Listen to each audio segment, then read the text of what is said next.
बिस्मिल्लाहिर्रहमानिर्रहीम अस्सलामु अलैकुम।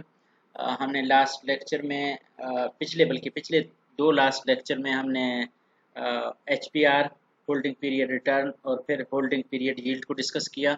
और उसके बाद हमने रिटर्न और उसके दो टाइप्स डिस्कस किए हैं, मेनली हिस्टोरिकल रिटर्न, और फिर हमने डिस्कस किया था एक्सपेक्टेड रिटर्न। फिर इन दोनों के मतलब हमने स्टैंडर्ड डेविएशन को, रिस्क को, वेरिएंस को डिस्कस किया है डिटेल में।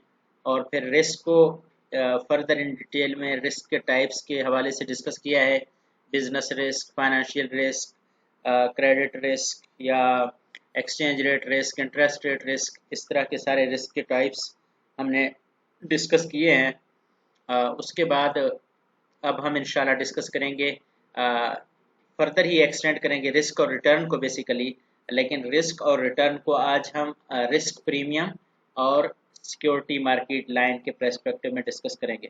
हालांकि कि हम डिटेल में सिक्योरिटी मार्केट लाइन को फर्दर आगे जाकर अगले लेक्चर में डिटेल में डिस्कस करेंगे कि एसएमएल का क्या यूज़ है। लेकिन यहाँ हम बेसिक एसएमएल को with respect to risk and return के पैराए में डिस्कस करेंगे। तो चलते हैं, सबसे पहले रिस्क प्रीमियम की बात करते हैं। बेसिकली जो रिस्क प्रीमियम है वो हमने जो रिटर्न के कंपोनेंट डिस्कस किए, करेक्टरिस्टिक्स या उनके, तो तीन चीज़ों को हमने मेनली डिस्कस किया है कि रिक्वायर्ड रेट ऑफ रिटर्न के जो करेक्टरिस्टिक्स कहें हम उनको, या हम उनके कंपोनेंट कहें, या हम उनके डिटर्मिनेंट्स कहें, तो वो मेनली तीन हैं रिक्वायर्ड रेट ऑफ रिटर्न के। हर इन्वेस्टर चाहेगा कि उसको रियल रेट ऑफ रिटर्न मिले। हर इन्वेस्टर चाहेगा कि इन्फ्लेशन का उसको कंपनसेशन मिले, और हर इन्वेस्टर चाहेगा कि उसको रिस्क प्रीमियम मिले। तो बेसिकली जब रिक्वायर्ड रेट ऑफ रिटर्न को हम कैलकुलेट कर रहे होते हैं तो उसमें तीन चीज़ें हैं: real risk free rate of return, inflation का कंपनसेशन, और रिस्क का कंपनसेशन। तो जब भी आप रिस्क फ्री इन्वेस्टमेंट होता है तो उसमें सिर्फ real risk free rate of return और इन्फ्लेशन को कवर किया जाता है। लेकिन जब आप रिस्क इन्वेस्टमेंट की तरफ जाते हैं तो उस रिस्क के लिए जब आप कंपनसेशन डिमांड करते हैं, उस रिस्क के कंपनसेशन को हम रिस्क प्रीमियम कहते हैं। तो जो कंपनसेशन चाहिए होता है इन्वेस्टर को रेट ऑफ रिटर्न में रिस्क के बदले में, उसको हम रिस्क प्रीमियम कहते हैं। तो risk premium is a function of all these risks. तो ये रिस्क किसके, रिस्क प्रीमियम के फंक्शन है, इनकी वजह से रिस्क प्रीमियम जनरेट होता है। जितना ज़्यादा बिजनेस रिस्क हो, फाइनेंशियल रिस्क हो, लिक्विडिटी रिस्क हो, एक्सचेंज रेट रिस्क हो, कंट्री रिस्क हो, तो इन सब के बदले में जो इन्वेस्टर होगा वो प्रीमियम डिमांड करेगा।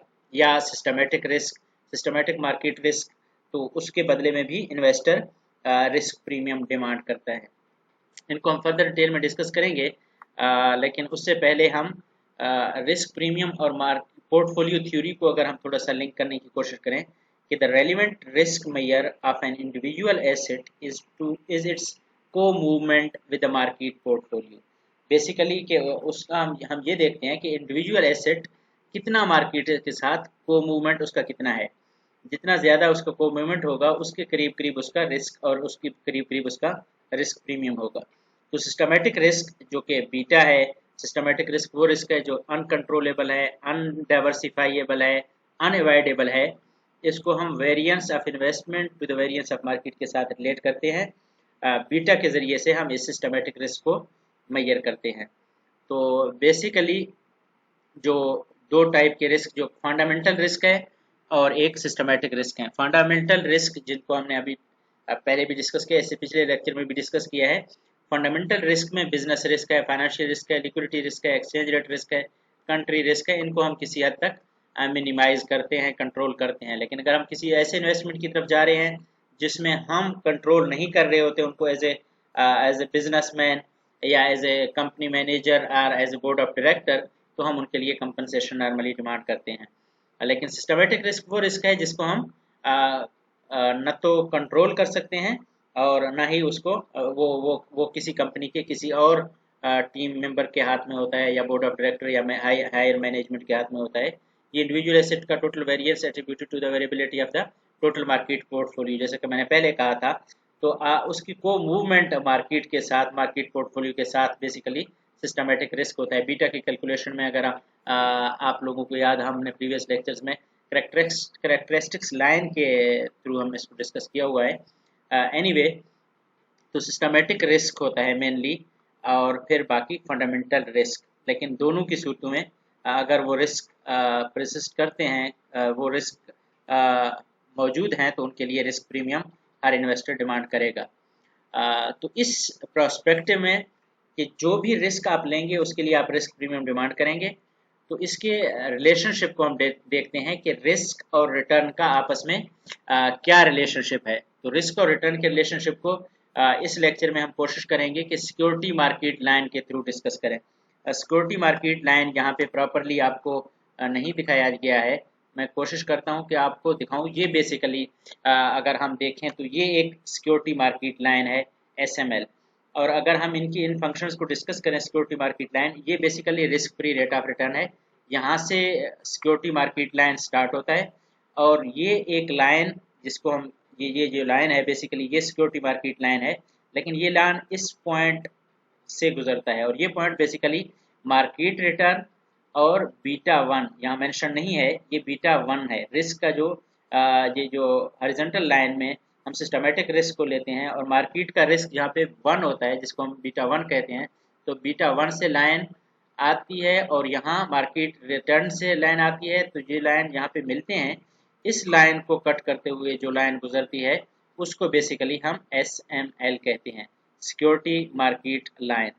अब ये सिक्योरिटी मार्केट लाइन ये इस लाइन पे फेयर वैल्यूएशन होती है, इस लाइन पे फेयर वैल्यूएशन होती है। इसको हम फर्दर भी डिस्कस करेंगे, पहले भी हमने डिस्कस किया हुआ है।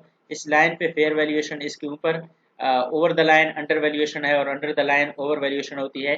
क्यों, इसको हम नेक्स्ट लेक्चर में बल्कि नेक्स्ट 2-4 लेक्चर के बाद हम इसको इंशाल्लाह डिटेल में डिस्कस करेंगे। लेकिन ये रिस्क फ्री से स्टार्ट होता है। तो रिस्क फ्री का मतलब इससे नीचे इतना, अगर 5% हम इसको एज्यूम करें तो ये 5% रिस्क फ्री है। लेकिन इससे ऊपर जितना भी आप रिस्क डिमांड करेंगे तो आपको रिस्क प्रीमियम देना पड़ेगा। देखो, अगर हम इस पॉइंट पर इतना रिस्क रिटर्न चाह रहे होंगे, तो इसकी जगह पे अगर हम इस पॉइंट से मिलाएं, तो यहाँ से अगर हम नीचे आ जाएं तो ये देखो, ये रिस्क फ्री है, और इससे ऊपर का जो पोर्शन है वो बेसिकली हमारा रिस्क प्रीमियम है। तो इस केस में जब हम यहाँ देखें, जो पिछला था इसको हम चलो बाद में डिस्कस करेंगे, लेकिन ये बेसिकली SML है। तो अब SML, ये जो SML है, इस SML पे किस पॉइंट पे इन्वेस्टमेंट करनी चाहिए? जो बेसिक क्वेश्चन इन्वेस्टर का होता है, या जो बेसिक क्वेश्चन हमें अंडरस्टैंड करना चाहिए, वो ये है कि इस लाइन पे, ये लाइन यहाँ से स्टार्ट हो रहा है, कोई इन्वेस्ट यहाँ करता है जो रिस्क अवर्स होते हैं, कोई जो जितना रिस्क लेना चाहेगा, more risk more return, more risk more return. तो आप इस लाइन के साथ मूव करते हैं सिक्योरिटी मार्केट लाइन पे। यहाँ ज़ीरो रिस्क है, उसके बाद रिस्क बढ़ता चला जाता है। ये लो रिस्क का एरिया है, ये पोर्शन, और उसके बाद फिर एवरेज रिस्क का एरिया स्टार्ट होता है, और फिर हाई रिस्क का एरिया स्टार्ट होता है। The slope indicate the required return per unit risk. तो आपका जैसे जैसे ज़्यादा रिटर्न डिमांड करेंगे, आपका रिस्क बढ़ता चला जाएगा, या आप जितना ज़्यादा रिस्क बेयर करेंगे उतना ज़्यादा आपको रिटर्न मिलेगा। तो ये बेसिकली सिक्योरिटी मार्केट लाइन है। ये याद रखना कि वर्टिकल लाइन में रेट ऑफ रिटर्न है, और हॉरिजॉन्टल लाइन पे रिस्क है। हॉरिजॉन्टल लाइन पे रिस्क है, सिस्टमेटिक रिस्क, जिसको हम बीटा से रिप्रेजेंट करते हैं। तो ये बेसिक कंसेप्ट है सिक्योरिटी मार्केट लाइन का। वर्टिकल रिटर्न, हॉरिजॉन्टल रिस्क, और रिस्क फ्री से जो लाइन निकलती है वो मार्केट रिटर्न और बीटा वन को से गुजरते हुए जो लाइन लीनियर लाइन है, इसको हम कहते हैं सिक्योरिटी मार्केट लाइन। तो अब इस सिक्योरिटी मार्केट लाइन के थ्रू हम डिस्कस करेंगे कि जो चेंजेस होते हैं वो रिक्वायर्ड रेट ऑफ रिटर्न में, उनको हम किस तरह से डिस्कस करते हैं, और वो चेंजेस किस किस तरह से बेसिकली हमें फेस करने पड़ते हैं। तो changes in required rate of return, this relationship for an investment can change in 3 ways. तो ये रिलेशनशिप 3 तरीकों से चेंज होती है। उन तीनों तरीकों में सबसे पहला जो है वो है मूवमेंट अलोंग द SML, और जो दूसरा है वो स्लोप है, और तीसरा जो है वो लाइन का शिफ्ट है। तो इनको हम आगे डिस्कस करेंगे। सबसे पहले हम मूवमेंट अलोंग द SML, जैसा कि मैंने पहले कहा था कि SML के स्टार्ट पे इन्वेस्टमेंट हो सकती है, मिडिल में हो सकती है, और एंड पे हो सकती है। तो मूवमेंट अलोंग द एसएमएल किस बुनियादों पे होती है? ये इस मूवमेंट की क्या रीजंस हैं? It demonstrate a change in risk characteristics of a specific investment. जैसा कि मैंने पहले कहा था, अगर हम इस सेंटेंस को वन सेंटेंस में एक्सप्लेन करें तो more risk more return, less risk less return. अगर इनिशियली जीरो रिस्क पे इन्वेस्टमेंट करना है तो बिल्कुल स्टार्ट पे करेंगे, मिडिल में करेंगे इसका मतलब है मिडिल में है रिस्क, और अगर हाई जाएंगे तो हाई रिस्क की तरफ जाएंगे। This change effects only the individual investment, ये सिर्फ इंडिविजुअल इन्वेस्टमेंट के मतलब है। तो इसको अगर हम इस लाइन पे देखें, change in required rate of return due to movement along the SML, तो अलोंग द एसएमएल की जो मूवमेंट है वो रिफ्लेक्ट करता है इंडिविजुअल एसेट के रिस्क पैटर्न को। तो जहाँ ये फॉल करेगा उसकी बुनियाद बेसिकली वो रिस्क होगा। अब ये देखो, अगर इस पॉइंट पे है तो इसका मतलब है इसमें रिस्क अगर हम कहें बीटा 1 है तो इसलिए उसमें रिटर्न भी होगा वो मार्केट के इक्वल होगा। जैसे जैसे इसमें रिस्क कम होगा ये लाइन में नीचे चला आता आएगा और इस पे रिक्वायर्ड रेट ऑफ रिटर्न कम होता चला जाएगा। और जैसे जैसे ये बिजनेस रिस्की होता चला जाएगा वैसे वैसे इन्वेस्टर ज़्यादा रेट ऑफ रिटर्न डिमांड करेंगे। तो जैसा कि हम जानते हैं कि गवर्नमेंट के टी बिल्स हैं तो वो रिस्क फ्री होते हैं, तो वो यहाँ पे प्लेस होंगे, उस पर कोई रिस्क नहीं होगा। उससे थोड़ा ज़्यादा रिस्क इन्वेस्टमेंट होगा जो वो बिजनेसेस जिनके रेपुटेशन है तो वो यहाँ प्लेस किए जाएंगे, और जो कुछ हैं जो मार्केट में बिल्कुल मार्केट के पैरेलल चल रहे होते हैं वो यहाँ प्लेस होते हैं, जो मार्केट से रिस्की है वो यहाँ आके प्लेस होते हैं। तो more risk more return and less risk less return, और ये मूवमेंट अलोंग द एसएमएल होता है। तो ये पहला करेक्टरिस्टिक्स है रिक्वायर्ड रेट ऑफ रिटर्न का। और उसके बाद जो दूसरा चेंज है वो basically change in slope of SML, SML के स्लोप में बेसिकली वो चेंज आता है। जो पहला हमने डिस्कस किया वो अलोंग द एसएमएल लाइन था, लेकिन अब स्लोप जो है वो ये है basically in it occurs in response to change in the attitude of investor toward risk. जो इन्वेस्टर है उसका रिस्क की तरफ जो एटीट्यूड होता है वो चेंज होता है। अब such a change demonstrate that investor want either higher or lower rate of return at same risk, मतलब उस लेवल ऑफ रिस्क पे वो चाहे कि वो ज़्यादा रिस्क डिमांड करे या कम रिस्क डिमांड करेगा, जैसे ही उसका एटीट्यूड उस इन्वेस्टमेंट की तरफ चेंज होगा। अगर उसका परसेप्शन अच्छा होगा तो वो कम रिस्क रिटर्न डिमांड करेगा, और अगर उसका परसेप्शन बुरा हो जाएगा और उसके बारे में वो सही नहीं सोचेगा तो वो उसी रिस्क पे ज़्यादा रिटर्न डिमांड करना शुरू कर देगा। This is also described as change in market risk premium. Basically ये रिस्क प्रीमियम का चेंज है, हम आगे लाइन में भी देखेंगे।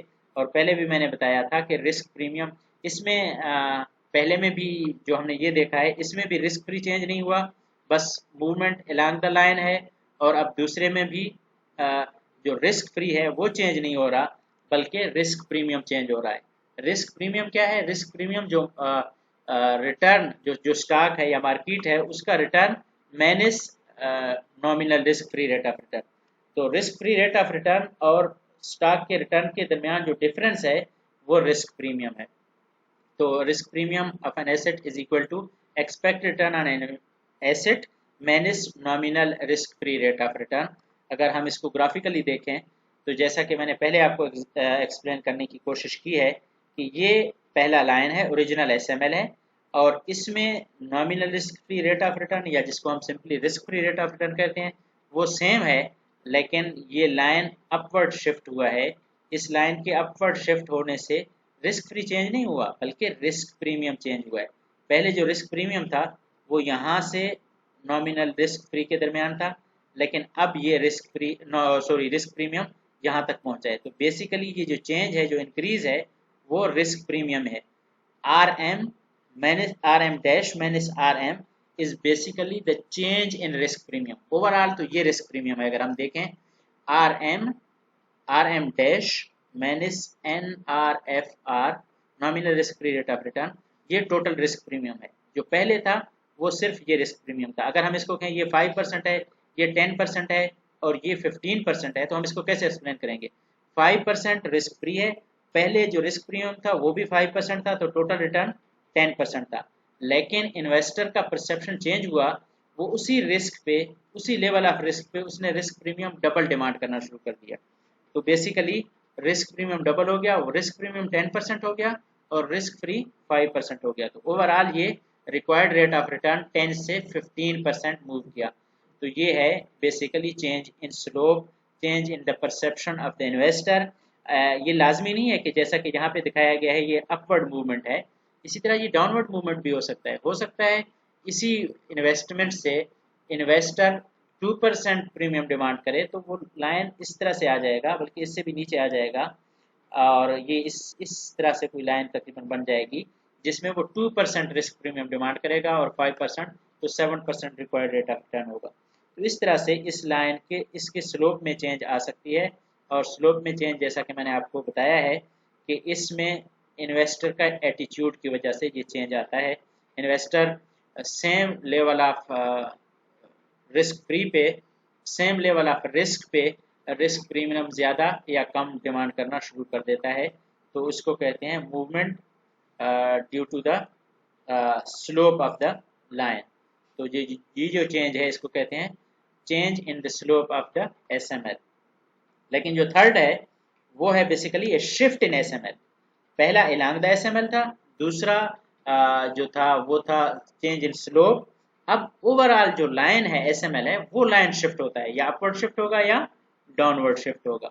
अब ये it reflects a change in expected real growth, a change in market condition. जब मार्केट कंडीशन चेंज होते हैं तो मनी सप्लाई ईज की जाती है या टाइट हो जाती है, तो उससे बेसिकली इन्फ्लेशन कम या ज़्यादा हो रहा होता है। तो a change in expected rate of inflation, जो शिफ्ट ऑफ एसएमएल है वो चेंज बेसिकली इन्फ्लेशन की वजह से, या आप कह सकते हैं कि एक्सपेक्टेड रियल ग्रोथ की वजह से आती है। तो इसको अगर हम यहाँ पे इस चेंज को देखें तो बेसिकली आप देख सकते हैं कि nominal risk free rate of return change हुआ है। Nominal risk free rate of return ये ओरिजिनल एसएमएल था, और ये एसएमएल का जो लाइन है वो अपवर्ड शिफ्ट आया है। तो आप देखें कि उसमें बेसिकली रिस्क प्रीमियम जो इंडिविजुअल इन्वेस्टमेंट था उसके रिस्क प्रीमियम में फ़र्क नहीं है, बल्कि ये रिस्क फ्री इंक्रीज हुआ है, तो ज़्यादा रिस्क फ्री डिमांड कर रहे हैं। इट मे बी बिकॉज कि आपका जो रियल रेट ऑफ रिटर्न है वो आप ज़्यादा डिमांड करने जा रहे हैं, या मार्केट में इन्फ्लेशन इंक्रीज हुआ है तो उसकी वजह से आप इन्फ्लेशन का कंपनसेशन चाहते हैं। तो ये अपवर्ड शिफ्ट है, आप ज़्यादा इन्फ्लेशन के साथ आपका nominal risk free rate of return ज़्यादा होगा तो आपका एसएमएल अपवर्ड शिफ्ट होगा। लेकिन ये ज़रूरी नहीं कि एसएमएल हमेशा अपवर्ड शिफ्ट करे, it may shift to downward. हो सकता है कि मार्केट में जो इन्फ्लेशन है वो कम हो जाए, तो उस सूरत में इन्फ्लेशन कम होने की सूरत में आप कम nominal risk free rate of return demand करेंगे तो आपका एसएमएल डाउनवर्ड शिफ्ट होगा। एनीवे जो चेंज है, जो शिफ्ट है एसएमएल में वो डाउनवर्ड या अपवर्ड होता है। वो बेसिकली जैसा कि मैंने बताया था कि रियल ग्रोथ की वजह से, या मनी सप्लाई की वजह से, या इन्फ्लेशन, मिलते जुलते नाम हैं, इनकी वजह से इसमें अपवर्ड या डाउनवर्ड शिफ्ट आ सकता है। तो ये बेसिकली तीन सिनेरियो बन सकते हैं जिनकी वजह से रिस्क और रिटर्न का पैटर्न चेंज हो सकता है। ये था हमारा चैप्टर। इससे पहले हमने रिस्क और रिटर्न को डिटेल में डिस्कस किया है, हमने एचपीआर और एचपीवाई को डिस्कस किया है, हमने रिस्क प्रीमियम को डिस्कस किया है। तो नेक्स्ट लेक्चर में इंशाल्लाह हम इनसे रिलेटेड क्वेश्चंस को डिस्कस करेंगे। जो भी क्वेश्चंस होंगे, जो भी प्रॉब्लम्स होंगे, पहले उन प्रॉब्लम्स को डिस्कस करेंगे और फिर उनके सोल्यूशन को इंशाल्लाह डिस्कस करेंगे। तब तक के लिए अस्सलामु अलैकुम।